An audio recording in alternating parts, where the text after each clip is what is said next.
Hola, bona tarda de nou. Què tal? Com estem? Gràcies i benvinguts per tornar a ser per aquí.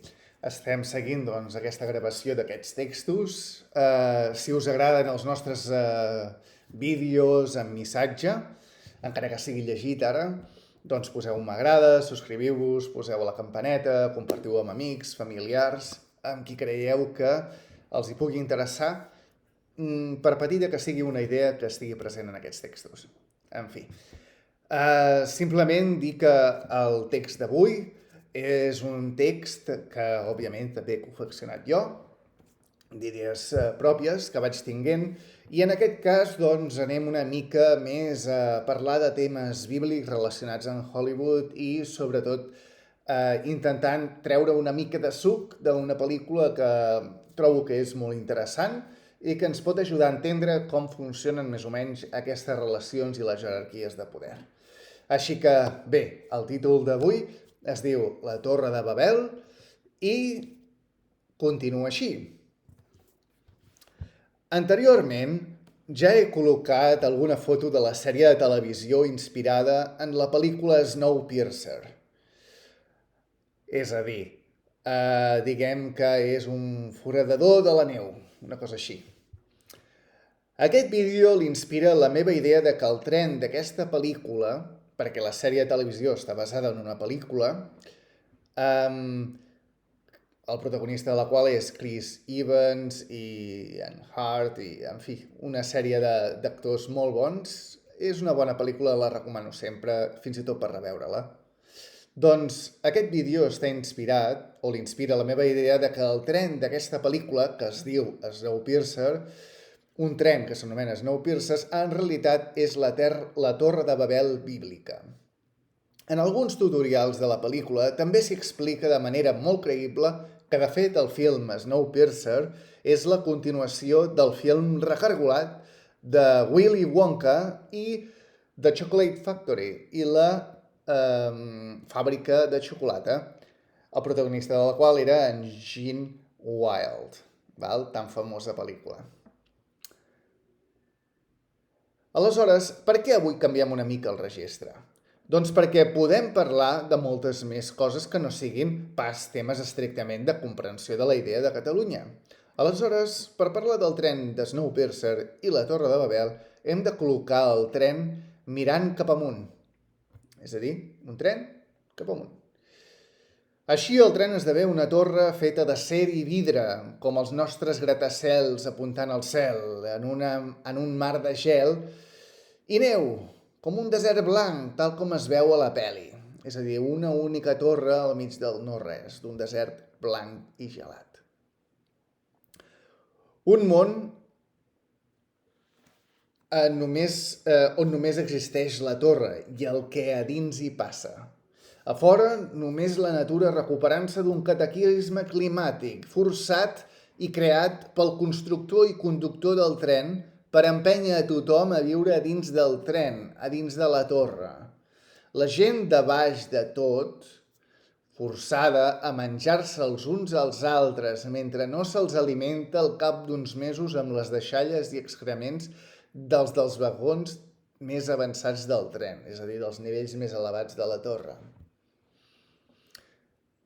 És a dir, que el propietari del tren crea un cataclisme climàtic forçant a tots els sobrevivents a entrar a dins la seva Torre de Babel, que és com una mena de Arca de Noè, en el qual ell posa les normes i ell escull què menja cadascú i qui sobreviu i qui no. La pobresa més absoluta i l'opulència més exagerada viuen en moviment permanent al voltant del món exclusivament a dins d'aquest tren per ben organitzada jerarquia parlant. És a dir, jeràrquicament parlant, està tot molt ben organitzat dins d'aquest tren. Els que van comprar el tiquet i els que no el van comprar se separen així, sense tenir en compte els que no van entrar al tren i van deixar d'existir. És a dir, va haver-hi aquest cataclisme i a dins del tren hi ha els que van comprar el tiquet i els que no el van comprar. Els que no el van comprar es van haver de fotre els vagons últims que no tenen ni finestres. Cal preguntar-se si val la pena viure després de tanta destrucció d'altri, oi? Que la supervivència esdevé un fet tan aleatori. Són preguntes que el film m'inspira. És obvi que només és un film i que és feina nostra decidir què hi volem veure i si té cap mena de relació amb la veritat. Ara bé, un punt important del film és quan se'ns indica que el líder dels rebels o de la gent dels últims vagons que vivien la misèria més absoluta i el creador i constructor i conductor del tren eren còmplices des del principi i de que un triava els nens que eren enviats al primer vagó, la locomotora, per poder ser utilitzats com a combustible perquè el tren continuï funcionant. Una idea macabra coneguda només també pel líder del rebel, només pels dos líders, però també pel líder dels rebels. També es pot arribar a la conclusió que el protagonista del film, que només és un general dels rebels, ha sigut encaminat en aquesta missió des del seu naixement i que conduint els rebels cap als primers vagons, creient que els allibera de l'opressió, només és una titella més, protegit des del seu naixement pels dos líders del tren, el de davant i el de darrere, protegit per les circumstàncies, sense haver hagut de perdre res pel camí per poder sobreviure. És a dir, que el líder de davant li donava ordres al líder de darrere perquè protegís aquest noi en concret. I a més, molt probablement siguent el mateix fill del constructor i conductor del tren, que això és el que sembla que és el final de la pel·lícula, bàsicament també per al seu semblant tan similar.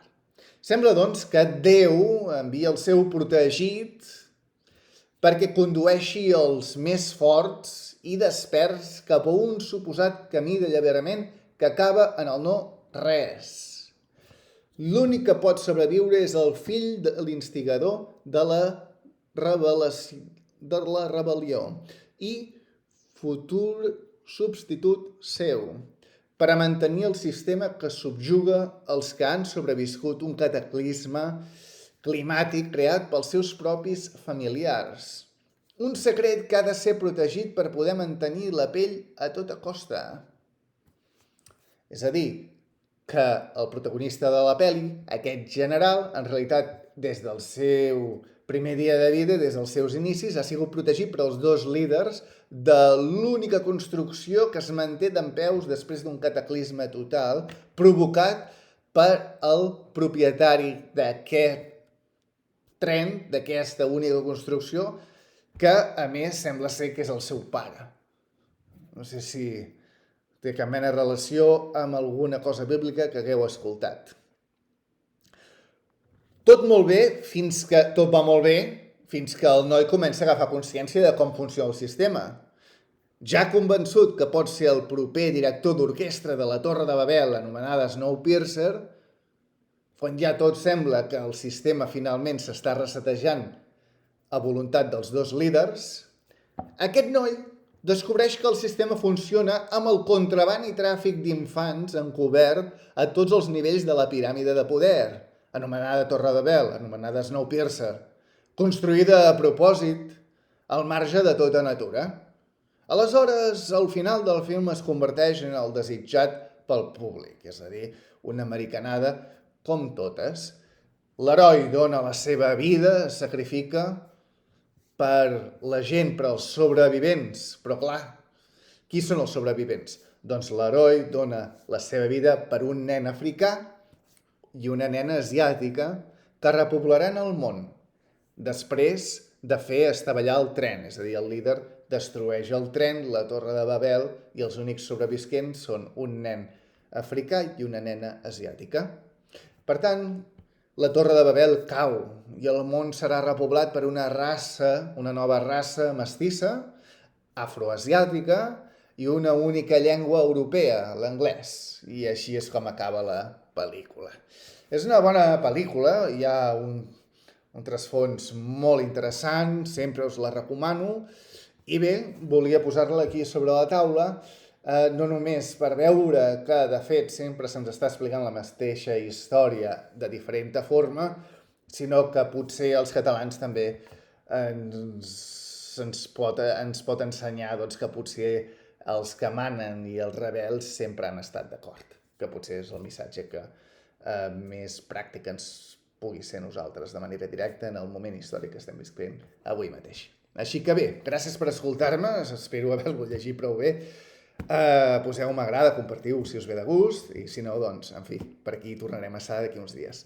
Gràcies, una abraçada.